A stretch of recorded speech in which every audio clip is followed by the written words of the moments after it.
কথায় বলে বিপদ কখনো বলে কয়ে আসে না, একে সামলানোর কেবল একটাই উপায়।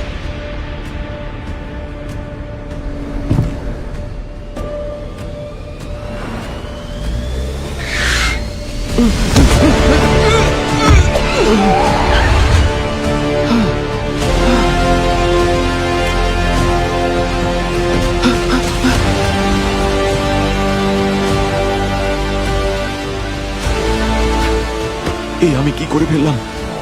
এ তো মরে গেছে।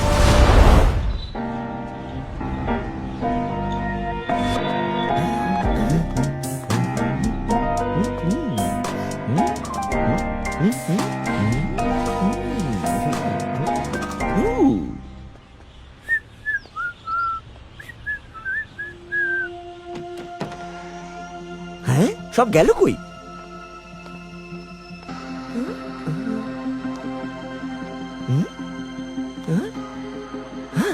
যা বাবা, ওভেনে কিছুই নেই। বলছি কি খাবারের কোনো গন্ধই তো নাকি আসছে না। কিচেনটাও ফাঁকা। আঙ্কেল ব্র্যাডলি প্রমিস করে ভুলে গেল নাকি? আই এম সো সরি পাপা। দেখো নিকিতা, এতে তোমার কোনো দোষ নেই, এমনটা একদম ভেবো না। বাবা আমার খুব ভয় করছে। আমার কি পুলিশের কাছে যাওয়া উচিত? আমার মনে হয় যে ফ্রেডি। তাহলে চলো একদম শুরু থেকে শোনা যাক। স্যার, ইনি আমার আঙ্কেল ব্র্যাডলি আর ও আমার কাজিন নিকিতা। এই সব কিছু নিকিতার সাথেই হয়েছে। নিকি, প্রদ্যুমান স্যারকে সত্যি ঘটনাটা বলো। স্যার স্যার আমি কল সেন্টারে চাকরি করি। কাল লেট নাইটে অফিস থেকে ফিরছিলাম। আমি খুবই ক্লান্ত ছিলাম স্যার। আর তখনই ও মাই গড! এ তো মনে হচ্ছে খুব গভীর চোট লেগেছে। আমি একে রোড ক্রস করতে দেখিনি। জানি না হঠাৎ করে কোথা থেকে চলে এলো। হ্যাঁ হ্যাঁ, আপনি ঠিকই বলেছেন, আমিও দেখেছি। আপনার কোনো দোষই নেই ম্যাডাম। আরে, এ তো অজ্ঞান হয়ে গেছে আর রক্তও অনেক বেরোচ্ছে। যত তাড়াতাড়ি সম্ভব ওকে হাসপাতালে নিতে হবে। হ্যাঁ, আপনি ওকে আমার গাড়িতে শুয়ে দিন, আমি ওকে হসপিটালে নিয়ে যাচ্ছি। না না না না, এত রাতে একজন একা মহিলার পক্ষে এটা সেফ হবে না, আর পুলিশও আপনাকে অনেক প্রশ্ন করবে। ছেড়ে দিন। হ্যাঁ, আমরাই ওকে হাসপাতালে নিয়ে যাচ্ছি। না না, এটা আমার দোষে হয়েছে। ওর ট্রিটমেন্টের খরচা আমারই দেওয়া উচিত। প্লিজ প্লিজ শুনুন। সাবধানে রাখুন। আরে ম্যাডাম, আপনি চিন্তা করবেন না, হাসপাতাল এখান থেকে মাত্র 5 মিনিট দূরে। আপনি আপনার আইডি ডিটেলস আমাকে দিয়ে দিন, দরকার পড়লে আমি নিজে আপনার সঙ্গে যোগাযোগ করে নেব। হ্যাঁ হ্যাঁ, এই তো দিচ্ছি। আরে, ম্যাডাম, কিন্তু আমিও ম্যাডাম, যেতে তাড়াতাড়ি চাই আপনার আপনাদের আইডিটা সঙ্গে। দিন, ব্যাস। আরে দাদা, আপনি আমার কথাটা শুনুন। আপনার সঙ্গে আমি আরে যোগাযোগ শুনুন, করে নেব, আমিও আপনি সাথে টেনশন যেতে করবেন দেবেন। না। আমাকেও সাথে নিয়ে চলুন না। কিন্তু আমি বাড়ি ফিরতে পারিনি। আমি ম্যাপের সব থেকে কাছে হসপিটালের রুট দেখে সেখানেই সোজা চলে যাই। কি বলছেন ম্যাডাম? আর সন্ধ্যের পর থেকে তো এখানে কোনো অ্যাক্সিডেন্টের কেসই আসেনি। ওই এলাকার আরো 3টে হসপিটালের খোঁজ নিয়েছিলাম, কিন্তু ওই ভিকটিমকে কোনো হসপিটালেই অ্যাডমিট করানো হয়নি। আজ সকালে নিকিতা যখন বাড়ি ফেরে আর আমি সব জানতে পারি, তখন আমরা ঠিক করি যে আমরা পুলিশকে সব জানাবো। আর তখনই কেউ দরজার তলা দিয়ে এনভেলপটা ঢুকিয়ে দেয়। এই হলো সেই ছবিগুলো, আর সাথে এই চিঠিটাও ছিল। কাল রাত 10টার সময় জগার্স পার্কে 20 লাখ টাকা নিয়ে আসবেন, নয়তো এগুলো পুলিশ স্টেশন আর নিউজ চ্যানেলে পাঠিয়ে দেব। ফটোজ ডিস্ট্রয় করার জন্য 20 লাখ টাকা চাইছে, নয়তো এই ফটোজ পুলিশ আর মিডিয়াকে পাঠিয়ে দেবে। ব্ল্যাকমেল করছে স্যার। আর তখনই ফ্রেডি বাড়িতে আসে। আর আমি আপনাদের এখানে আসতে বলি। এর মানে এই যে ওরা হাসপাতালে নিয়ে যাওয়ার নাটক করেছে আর সিসিটিভি ক্যামেরা থেকে ফটোজ বের করে আপনাদের পাঠিয়েছে। কিন্তু এসব জায়গায় সাধারণত গভর্নমেন্ট থেকে সিসিটিভি ক্যামেরা লাগানো হয়। তার মানে যে ব্ল্যাকমেল করছে তার কাছে এই ফুটেজের অ্যাক্সেস আছে। আমাদের কাছে ব্ল্যাকমেলারকে দেওয়ার মতো এত টাকা যে নেই। আপনি চিন্তা করবেন না, আমরা খুঁজে দেখছি এসবের পিছনে আসলে কে আছে। এখন আমাদের কেবল 2টো প্রশ্নের উত্তর খুঁজতে হবে। সিসিটিভি ক্যামেরার অ্যাক্সেস কার কাছে আছে, আর ওই ভিকটিমের সাথে ঠিক কি হয়েছে। স্যার, যেমনটা দেখতে বলেছিলেন তেমন কোনো ভিকটিমই কাল রাতে শহরের কোনো হাসপাতালেই ভর্তি হননি। হ্যাঁ, আর কোনো অ্যাক্সিডেন্ট ভিকটিম শহরের কোনো মর্গেও নেই। আর সিসিটিভি ক্যামেরার ব্যাপারে কিছু জানতে পারলে? হ্যাঁ স্যার, এই ক্যামেরাটা তো গত বছর থেকেই খারাপ। আমি খোঁজ নিয়েছি, ইউজই হয় না। তাহলে ব্ল্যাকমেলার্স অ্যাক্সিডেন্ট ফুটেজের অ্যাক্সেস কোথা থেকে পেল? কিছু তো একটা গন্ডগোল আছে। না কোনো ভিকটিম, না কোনো সিসিটিভি, এটা কোনো সেটআপ নয় তো? নিকিতা বলেছিল ওই লোকটা হঠাৎই ওর গাড়ির সামনে এসে পড়ে আর ওকে বাঁচানোর জন্য ও গাড়িটা ঘুরিয়ে নেয়। টায়ারের দাগ দেখে মনে হচ্ছে ওর ডান দিকে গাড়ি ঘুরিয়েছিল, তার মানে লোকটা বাঁ দিক থেকে এসেছিল। ও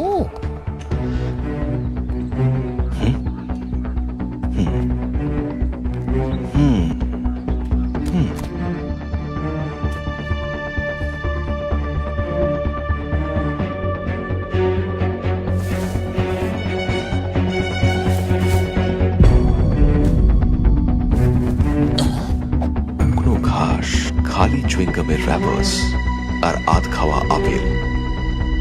কেউ এখানে অপেক্ষা করছিল, হয়তো ভিকটিম। স্যার, নিকিতার গাড়ির ফ্রন্ট বাম্পারে যে রক্তটা লেগেছিল না, ফরেনসিক টিম কিন্তু সেটা চেক করে আর সেই ফেলেছে। রক্তের দাগ নকল, তাই তো? কারণ এই অ্যাক্সিডেন্ট আসলে একটা নাটক, এটা আসলে একটা স্ক্যাম, একটা সেটআপ। কিন্তু এটা একটু বেশি ডেঞ্জারাস নয় স্যার? ওই লোকটা হঠাৎই নিকিতার গাড়ির সামনে চলে এলো। ও কি করে ভাবলো যে নিকিতা ওকে বাঁচানোর জন্য গাড়িটা ঘোরাবে?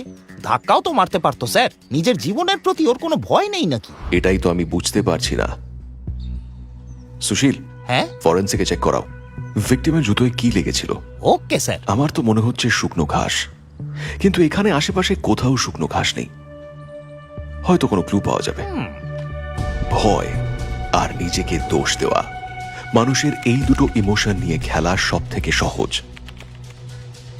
আর ব্ল্যাকমেলার্স এটা খুব ভালো করেই জানতো। নিকিতা, তুমি ক্রিমিনাল ন, ভিকটিম। ওই ব্ল্যাকমেলার্স এর স্ক্যামের ভিকটিম। এটা একটা সেটআপ ছিল। ওই ভিকটিম আর রক্ত সব ফেক ছিল। তুমি কাউকেই অ্যাক্সিডেন্ট করোনি।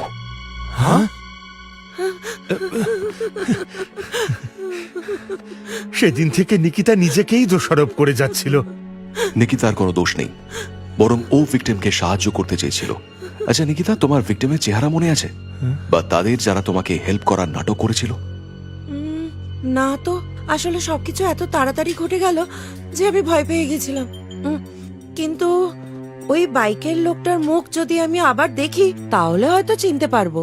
শুধু ওই লোকটাই ছিল যে আমার সাথে কথা বলছিল, কিন্তু সেভাবে কিছুই ডেসক্রাইব করতে পারবো না। স্যার, আমরা যে ওই শুকনো ঘাসগুলো পেয়েছিলাম সেটা ফরেনসিকের লোকেরা চেক করেছে। স্যার, ওটা মাটি ছিল না, ঘোড়ার পটি। আর এই লোকটা হয়তো এমন জায়গায় ছিল যেখানে শুকনো ঘাস আর ঘোড়ার পটি থাকে। তার মানে ঘোড়ার আস্তাবল। খোঁজ নাও এই শহরে বা আশেপাশে কোথায় ঘোড়ার আস্তাবল আছে, বা এমন কোনো জায়গা যেখানে ঘোড়া রাখা হয়।